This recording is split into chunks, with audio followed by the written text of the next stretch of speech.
6 August 2026ના દિવસે બરાબર સવારે 8:37 નેપાળ અને ચીનની તિબેટ સરહદે હિમાલયની પહાડીઓ અચાનક ધ્રુજી ઉઠી। અમેરિકની સંસ્થા USGSના સિસ્ટમે નોંધ્યું કે 4.4ની તીવ્રતાનો એક ભૂકંપ છે, પણ થોડા જ કલાકોમાં આખી દુનિયાના હોશ ઉડી ગયા, કારણ કે આ કોઈ ભૂકંપ નહોતો, પણ 2000 ફૂટ પહોળો ગ્લેશિયર અચાનક તૂટી પડ્યો હતો, જેને નેપાળના રસુઆ જિલ્લામાં પ્રલય લાવી દીધું।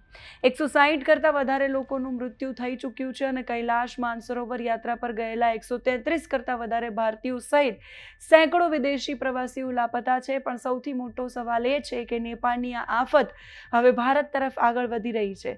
બિહાર અને ઉત્તર પ્રદેશ પર કેવો ખતરો છે અને ભારતની શું તૈયારી છે, આ તમામ વિષય પર વાત કરીશું વિગતે। નમસ્કાર, આપની સાથે હું સેજલ।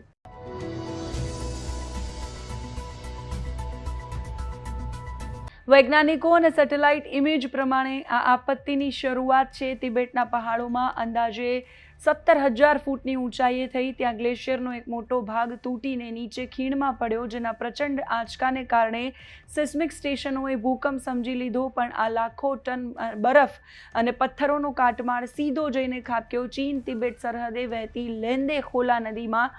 કાટમાળે નદીના કુદરતી વહેણને સંપૂર્ણ રીતે બ્લોક કરી દીધું અને ત્યાં એક હંગામી કુદરતી ડેમ બની ગયો, જેની પાછળ લાખો લીટર પાણી જમા થવા લાગ્યું। સવારે અંદાજે 9 વાગ્યા આસપાસ પાણીનું પ્રેશર એટલું બધું વધી ગયું કે માટી અને બરફનો બનેલો કાચો ડેમ અચાનક ફાટ્યો, જેને વૈજ્ઞાનિક ભાષામાં ગ્લોફ કહેવાય છે અને સંભવતઃ આ કારણ નેપાળની ઘટના નેપાળમાં જે વિનાશક પૂર આવ્યું એના પાછળ ગ્લોફનું કારણ છે જવાબદાર માનવામાં આવે છે। હજુ તપાસ ચાલુ છે, જેમ જેમ અપડેટ આવશે એમ સાચું કારણ છે સામે આવશે, પણ અત્યારે મૂળતઃ જે કારણ સામે આવી રહ્યું છે એ ગ્લોફ, જેને વિજ્ઞાનમાં ગ્લેશિયલ લેક આઉટબર્સ્ટ ફ્લડ કહેવાય છે, જેના કારણે પૂર આવ્યું અને લેન્દે નદીમાંથી થઈને નેપાળની ભોટેકોશી અને ત્રિશુળી નદીઓમાં પ્રવેશ્યું। નીચેના વિસ્તારોમાં વરસાદ નહોતો, છતાંય નદીઓનું લેવલ છે 30 મિનિટમાં 30 ફૂટ કરતાં વધારે વધી ગયું।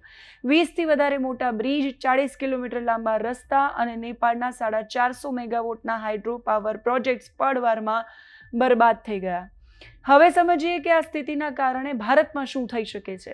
હિમાલયની નદીઓ સરહદો નથી જોતી। નેપાળની જે ત્રિશુળી નદીમાં આ જળપ્રલય આવ્યું છે એ નદી આગળ વધીને ભારતની સરહદમાં પ્રવેશે છે। જ્યારે ભારતની સરહદમાં પ્રવેશે ત્યારે એને ગંડક નદી, ગંડક રિવર આપણે કહીએ છીએ।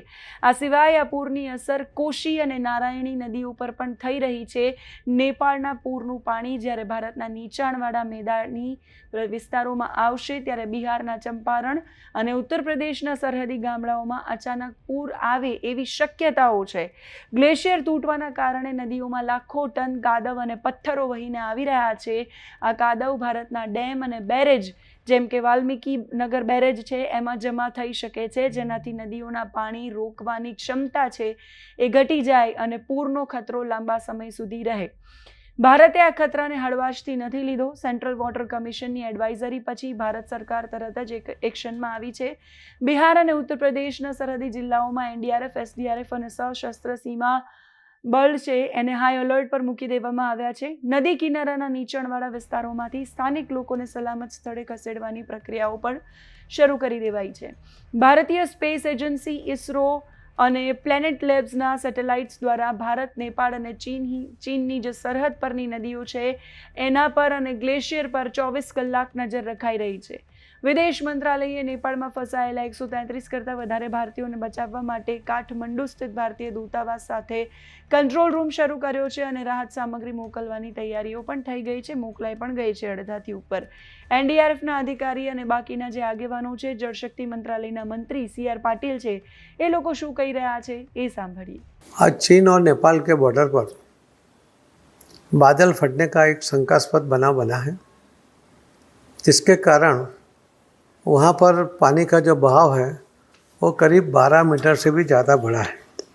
उसके अंदर जो त्रिशूली नदी है उसका पानी का जो सोर्स जो एक साथ बढ़ा, उसके कारण बहुत बड़ा नुकसान वहाँ पर भी हुआ है। और वही पानी बिहार में भारत की सरहद पर जो ये बनाव हुआ है और जो भारत की जो बाउंड्री है वहाँ से करीब 150 किलोमीटर हुआ और पानी धीरे धीरे आगे बढ़ा और अभी तक जो गंडक नदी में जो पानी आया बिहार में वहाँ उसकी हाइट जो है वो थोड़ी थोड़ी कम हो रही है और अभी हमारे कंट्रोल में है। बिहार के चीफ सेक्रेटरी ने भी सभी बिहार के कलेक्टर के साथ भी मीटिंग की है। हमारे मंत्रालय के भी अधिकारी पूरा उसके ऊपर ध्यान देकर कोशिश कर रहे हैं कि नुकसान कम से कम हो और उसको कंट्रोल किया जाए। मगर अचानक इतने पानी आने से वहाँ तो नुकसान हुआ है, मगर हमारे देश में कम हो इसकी पूरी कोशिश हो रही है। माननीय प्रधानमंत्री मोदी साहब भी उसके ऊपर उनकी भी वॉच है। माननीय श्री अमित भाई शाह साहब उनका ये विषय भी है, उसके लिए वो भी पूरे उसके ऊपर निर्देश दे रहे हैं। मुझे लगता है कि हमारे देश में कोई ज़्यादा नुकसान ना हो, इसके लिए जो नदी के दोनों किनारों के गांव के लोगों को भी वहाँ से जो शिफ्ट करना था वो शिफ्ट भी किया गया है। तो उसके ऊपर काम चल रहा है, मगर बहुत पानी एक साथ आने के कारण एक समस्या तो बिल्कुल हुई है। सर, कई लोगों के भारत के लोग भी वहाँ पर्यटन में गए थे, उनको किस तरीके से सरकारी मदद पहुँचाई जा रही है? आवश्यकता के अनुसार जो भी मदद पहुंचानी होगी और सरकार की ओर से ज़रूर वहाँ पर पहुंचेगी। अभी तो कितना नुकसान हुआ है, कितना डैमेज हुआ है, वो जब पता चलेगा उसके बाद ही उसके बारे में सोचा जाएगा। पहले तो हमारे क्षेत्र में भी जब पानी आ रहा है तो वहाँ से नुकसान ना हो। वैसे जो लास्ट रिपोर्ट ऐसा है कि अभी लेवल कम हो रहा है, तो ज़रूर हमारे यहाँ नुकसान कम होगा।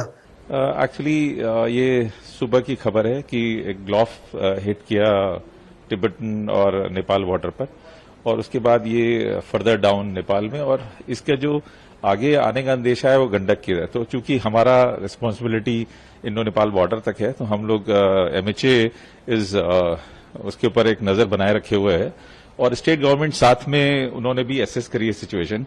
Recently chief minister of Bihar ने भी एसेस करी है, और उसके हिसाब से हमने अपनी 2 टीम्स तो ऑलरेडी जो गंडक का जो रिवर बेसिन है वेस्ट चंपारण और मुजफ्फरपुर में, वहां पे हमारी 2 टीम्स डिप्लॉय हो गई हैं। और इधर यूपी में जो पार्ट हिट करने का है कुशीनगर इलाका, वो घाघरा के साथ गंडक के साथ जाता है, तो वहां पे हमने अपनी टीम डिप्लॉय करेंगे। ऑलरेडी हमारी 9 टीम्स बिहार में डिप्लॉयड हैं और तकरीबन 11 टीम्स यूपी में भी डिप्लॉयड हैं, जो फ्लड वाटर रेस्क्यू के लिए डिप्लॉय रहती हैं। तो इस पूरी स्थिति पर MHA पूरी नजर बनाए रखे हुए है, और साथ साथ स्टेट गवर्नमेंट्स और हमारा जो सेंट्रल वाटर कमीशन है वो भी इस पे नजर रखता है। और सुबह ही उसने एडवाइजरी दे दिया था कि ये इलाकों में जो है एडवाइजरी दे दिया था स्टेट गवर्नमेंट्स को कि इसमें बाढ़ आने का अंदेशा है।